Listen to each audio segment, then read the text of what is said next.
박근혜 전 대통령 대선이 이제 34일 남은 가운데 대선 투표는 어떻게 참가를 할지가 궁금해서 여쭙겠습니다.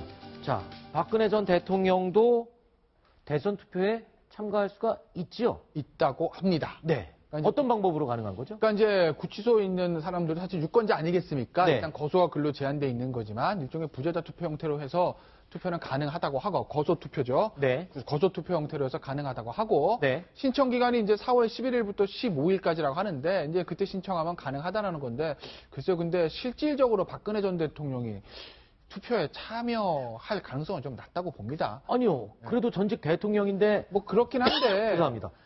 네. 입장이 사실 지금 본인이 거기 수감된 지 얼마 되지도 않았고 네. 그리고 사실 적응도 쉽지 않을 거고 거긴다가 이제 재판 준비도 쉽지 않을 건데 네. 글쎄요. 거소 투표를 신청해가지고 한 표를 행사할 현실적으로 가능할까? 저는 그렇게 할까는 좀 의문. 물론 본인이 뭐 한다고 하면 하는 거지만요. 네. 하정대 의원께 묻겠습니다. 이 부재자 투표를 만약에 박 전 대통령이 구치소 안에서 신청을 한다 네. 치면은 그 신청했는지 여부를 외부에서 알 수가 있나요? 예, 알 수 있겠죠. 왜냐면 신청자 명단이 작성이 되니까 당연히 알 수 있을 것 같고요. 저는 이제 박근혜 대통령이 어차피 저것도 하나의 정치의 과정이니까 하나의 시민의 어떤 권리로서 우리가 항상 정부에서 투표는 해야 된다고 권유하지 않습니까? 그러니까 그런 측면에서 할 거라고 봅니다. 그러나 박근혜 대통령이 지금 독방에 들어있지 않습니까? 네. 그런데 만약에 저 투표를 하려면 다른 사람하고 똑같이 줄 서가지고 이제 해야 되는데 자기만 따로 방 하나 만들어가지고 할 수는 없지 않습니까? 그러네요. 그런 측면에서 보면은 그걸 과연 할 수 있을까 하는 그런 또 측면도 있습니다. 그렇군요. 그리고요, 연일 저희가 박 전 대통령의 구치소 내부 생활에 대해서 조금씩 알려드리고 있고 또 알려지는 부분들도 있습니다. 그래서 궁금한 점들 많이 있을 텐데 저희가 궁금해하다 보니까 또 네티즌들이요, 실제 서울구치소 생활을 해봤던 분들이 인터넷에 경험담을 많이 올리고 있다고 합니다. 몇 가지 저희가 대표적으로 좀 소개를 하겠습니다. 인터넷에 올라있는 실제 서울구치소 경험자들의 글입니다. 서울구치소는 교도관도 재소자 밥을 같이 먹을 정도로 음식이 괜찮습니다.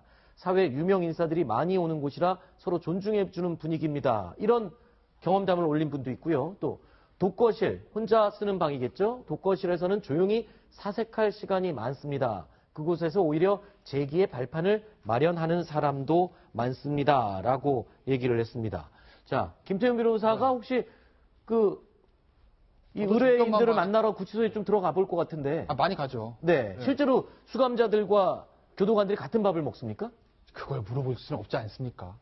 변호인 적겨놔서 사장님 다음번에 뭐 가실 때 한번 물어보고 오세요. 밥이 좀 먹을만 합니까? 어떻게 물어봅니까? 네. 저도 사실 잘 모르는데 네. 이런 건 있어요. 그러니까 예전에는 우리 콩밥이라고 했잖아요.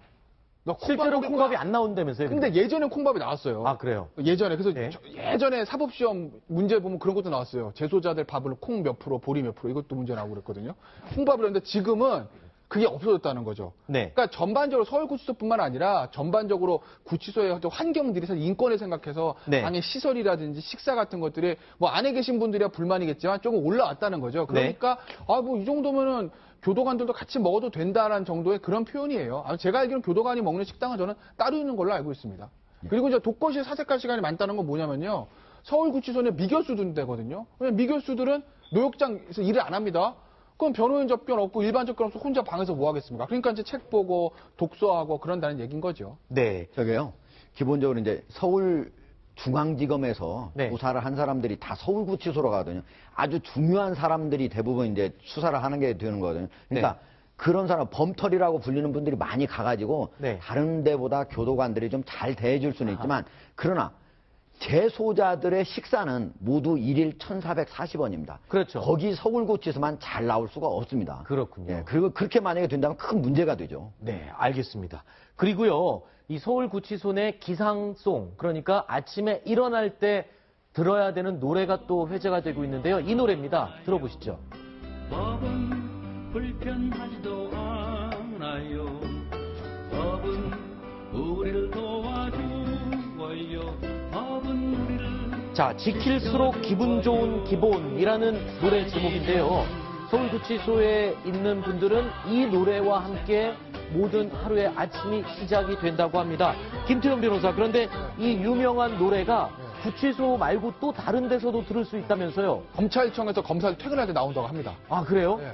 저는 검사를 안 해봐서 모르겠는데 네. 예전에 검찰청 시범할 때 이 노래가 나온지 제가 기억은 없어요. 그런데 나온다고 하죠. 네. 근데요, 저거 이제 김순환 검찰총장이라든가 네. 그 전에 법무장관, 김현웅 법무장관 있잖아요. 전화 걸면요, 네. 저 노래 나옵니다. 컬러링 아. 서비스로 다 나오고 있어요. 전화 컬러링 서비스에 김순환 검찰총장 예, 벨소리가 이걸로 돼 있다고요? 예, 예.